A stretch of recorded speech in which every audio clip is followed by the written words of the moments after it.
Alright then, boys, happy Saturday night. Coming to you from Italy. It is hot as hell.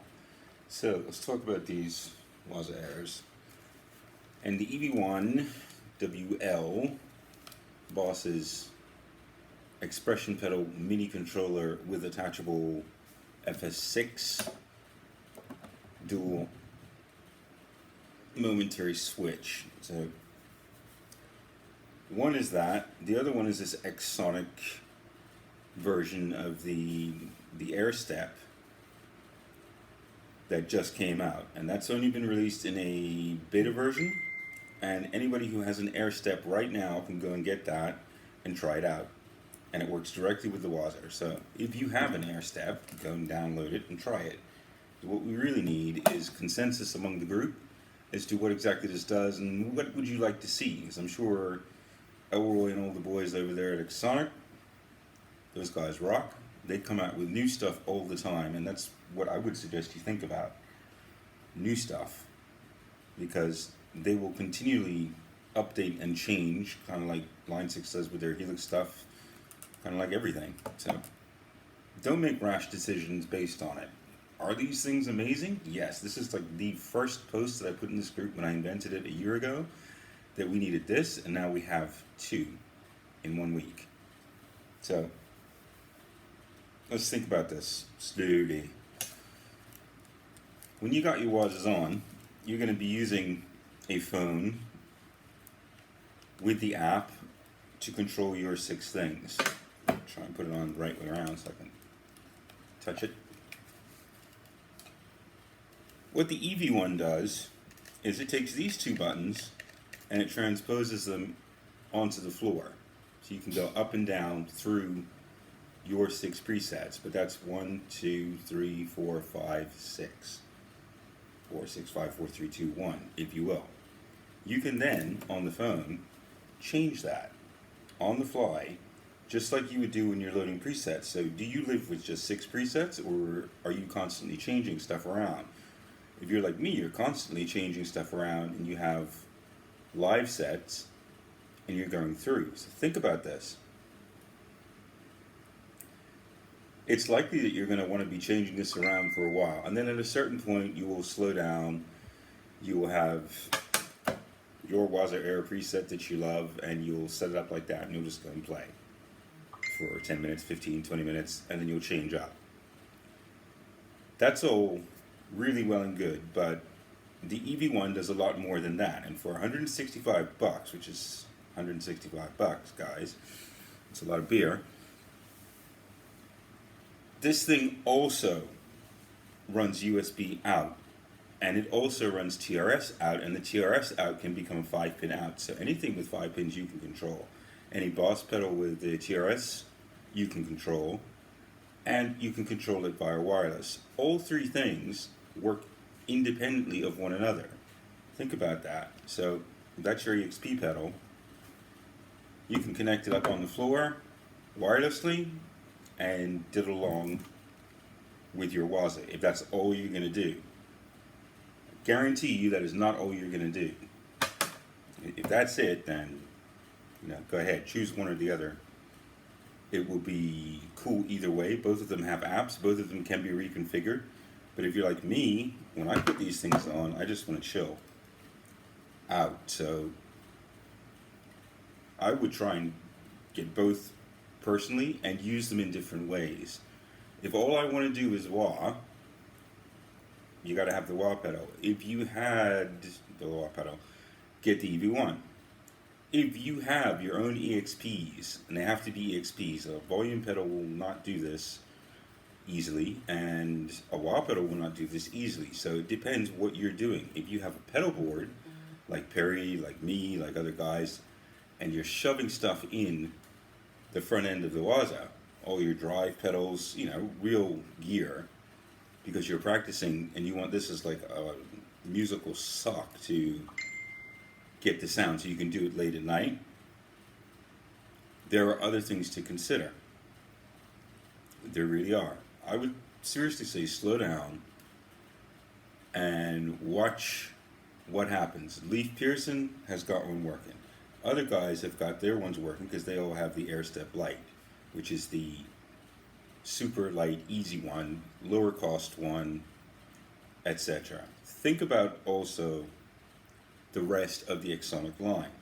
They have a big one that has a same exact size, but it's got all these extra jacks in the front, one of which does something really cool, which is a relay switch to change an amp. If you have an amp, that would be a very cool thing to have. The two of them can talk to one another as well. So when you're thinking about this, if there's a WAZA one that comes out, kind of like the Spark one that comes out, that'll be the cheapest. Then you have the Lite, which can be changed and interacted upon. Then you have the bigger boy with relay switches and all this sort of stuff. Decide between the three which is going to be your thing. And the whole joy of Midi is that one controller and another controller generally are going to work together, so you can get overlap between them.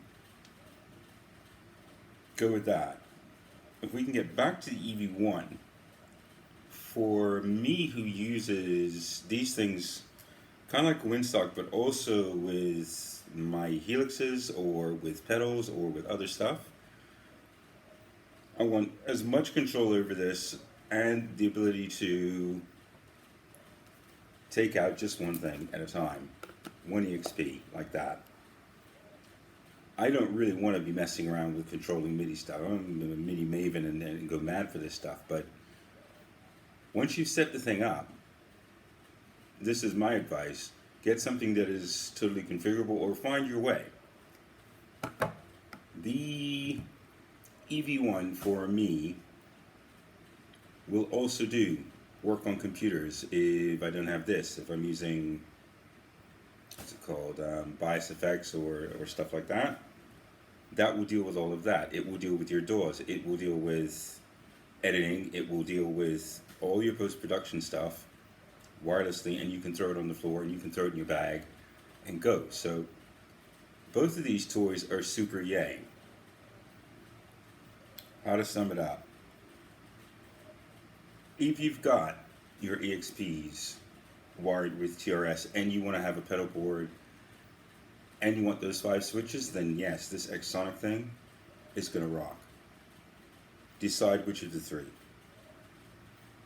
If you're not really sure and you wanted to for sure have both wah and volume and the ability to control parameters across all of the different things, go with the EVH1. I for sure am going with both. I will probably end up with 2 EV1s because they are plastic, they are lightweight, they are battery powered, all in one thing, no brains, no cables, no boards underneath, they just work. The FS6, if you were going to get one of those, I would say that's a great thing. It's a dual momentary switch. There's nothing intelligent about it. It's just, you hit it like that. That could change. That's a really cool thing because it has a nice big bass and it sits on its own. You can plunk it down and connect it up with a regular TRS cable as long as you want. You can stretch things out as long as you want, and you've got those 2 switches. Right now, from what I could understand, as I said in the beginning, you're going to be changing stuff on the fly with that all the time. And if that's the way you use the WAZA, cool. That should work out really well for you. It's a little more interactive, and as far as I'm concerned, like with us in the group, what we're really trying to push is the whole community thing where we're sharing sounds between one another. That should get so much easier. Like right now, you can just load stuff up to Facebook, no problem. So think about all this stuff. Reflect a bit on it. For the amount of money that all of these things cost, take it easy, I would say, and see. So far, we have not seen, other than the 2 teaser videos, exactly what the EV1 will do. Rabia's video, I would strongly suggest you go and see. That's been used in a pro environment, and that is the one that sold it for me. Those things, hell yeah. That rocks. The Exonic stuff, hell yeah. that rocks. Pick one, pick the other. You're going to end up getting both of them anyway. I don't know what else I can say about this. They're very cool. What you cannot do, and I'm sure this is going to be the next question, if someone says, well, I've got a MIDI controller, what can I do with it? The way that the WAZA works is using SysEx, which is system exclusive messages which reside outside of PC messages which change presets normally, and CC messages which change dials. The EV1 does that and will work with other stuff. The Exonic one does that, but for the WAZA itself, they're just those specific messages, and it's not like you can just go out and pick up any MIDI controller and do it. Those messages are super long strings of complicated numbers that nobody wants to deal with, myself included. Trust me, I've been down that rabbit hole, and nah. So those are, for now, your options. I would say, let's see some guys actually using these things. I'm going to have the Exonic one in a couple of days' time, and hopefully we'll be pumping out videos and showing you exactly how that works, exactly what I think about it, and exactly what I think they could do to improve it, because everything can be improved and it will be improved as is. The BOSS one, for sure, I'm sold on it as is. Exactly how it works, I don't know, but you should think about the latest update they did to 1.2, which allows you to freeze the gyros. For me, that's never been a problem. It's a little annoying maybe if you're in the middle of a solo and your amp starts flying around like that. That's now fixed. It should work the same with either of these things, but where's I going with that? But I don't know, I lost a thought. Maybe I'll try and do this again.